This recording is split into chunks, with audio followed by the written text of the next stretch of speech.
Bonsoir tout le monde. Très content d'être là. J'avais prévu de raconter mon histoire entrepreneuriale, celle de Suna, celle de Moon. Et en fait, j'ai changé d'avis et j'ai préféré vous faire voyager ce soir et vous raconter l'histoire de mon ami Eli Paul. Eli Paul vit à New Moon, au sud du Sénégal. Quand je l'ai rencontré en 2005, il avait déjà 4 enfants et il était pêcheur de thon. Et pour ceux qui ne savent pas, les thons en Casamance, ce sont des sortes de poissons-chats. Et du coup, ça a été la première fois que j'allais au fin fond de l'Afrique et ça a été une découverte incroyable, inoubliable. Et Eli Paul m'a accueilli comme je n'avais encore jamais été accueilli nulle part. Il m'a fait découvrir son village, sa famille, ses amis, ses traditions.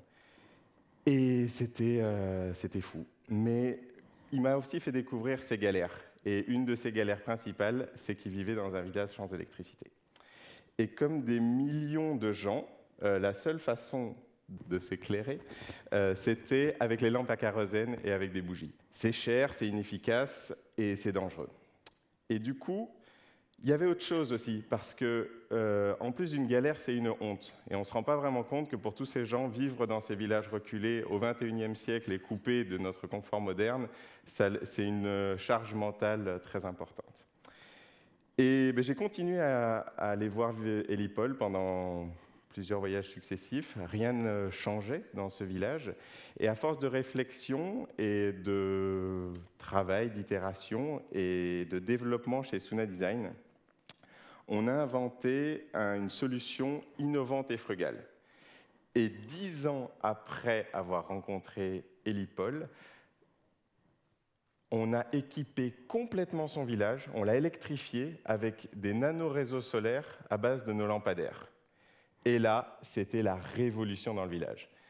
Les gamins pouvaient étudier leurs leçons, les anciens et les parents pouvaient palabrer sous les lampadaires. Et j'ai vu de mes yeux quelque chose dont je me rappellerai toute ma vie, un vieux poussé sur l'interrupteur et presque en pleurer parce qu'il avait attendu ça toute sa vie et que c'est quelque chose auquel il ne croyait plus.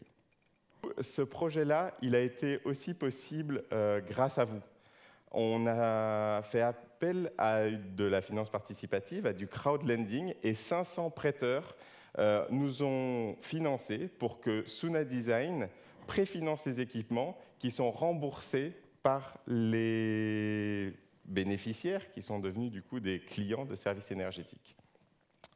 Et en plus de la finalité brillante que vous avez pu voir sur ces photos, tout le monde y a gagné financièrement. Les prêteurs qui ont été remboursés avec intérêt, Nicolas l'a très bien expliqué, Suna Design qui a emprunté à un taux compétitif par rapport à ce que nous aurions pu emprunter en Afrique, et il faut savoir que la dette est très chère en Afrique, et Eli Paul et ses voisins qui avaient fait leurs calculs et qui avaient bien compris que c'était mieux et que ça coûtait moins cher que les piles et le kérosène.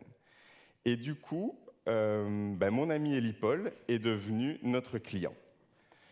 Et ça a été un moment très important dans nos vies respectives, et il a été un très grand contributeur du succès du projet.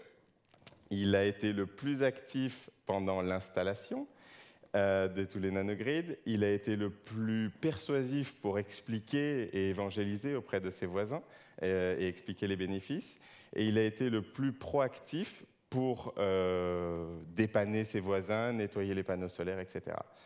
Et du coup, en plus de notre amitié, il a créé des liens avec les équipes de Suna Design qui lui ont trouvé des très grandes qualités professionnelles. Et du coup, Eli Paul le pêcheur est devenu notre responsable technique et référent au village, et du coup salarié de Suna Design. Avant, Eli Paul allait une fois par an à la frontière du Mali vendre ses sacs de thon séchés.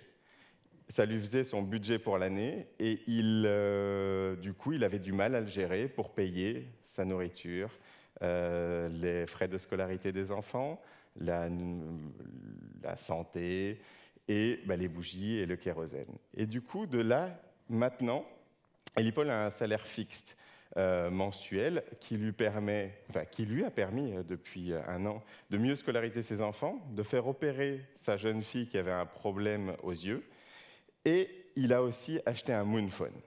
Et le Moonphone, c'est le smartphone qu'on a développé et qui a du contenu et des applications embarquées qui permettent d'étudier, d'apprendre à se soigner, de la prévention, des sujets d'agriculture et aussi de créer et de gérer un business. Et aujourd'hui, c'est toute la famille qui utilise ce Moonphone et notamment le petit Thomas, mon homonyme, qui s'en sert pour faire ses devoirs. Et au-delà de tous ces bénéfices, Helipol rembourse ce smartphone qui, je dois le dire ici, et remercier Soliland parce que c'est grâce, encore une fois, à des prêts que Helipol a pu obtenir ce téléphone et le rembourse petit à petit. Et un des bénéfices extrêmement notables, c'est que vu qu'il le rembourse régulièrement, il crée un historique et du coup, d'une certaine façon, une bancabilité et il va devenir éligible à d'autres prêts. Et Helipol rêve déjà de s'acheter une grande pirogue parce qu'il est, depuis que je le connais, il veut devenir patron de pêche. Et là, on ne peut pas parce que c'est un cinéma et que la technique ne le permettait pas, mais j'aurais aimé pouvoir appeler Helipol avec WhatsApp parce que maintenant on communique avec WhatsApp et sur son Moonphone, et il vous aurait mieux expliqué tout ça que moi. Mais il m'a juste fait demander de passer un message, je l'ai eu tout à l'heure au téléphone, et il m'a demandé de vous dire merci. Merci à Suna, merci à Solilen, merci à Moon, merci à tous les prêteurs et merci à tous ceux qui contribuent à améliorer son monde et donc notre monde en mieux. Merci beaucoup.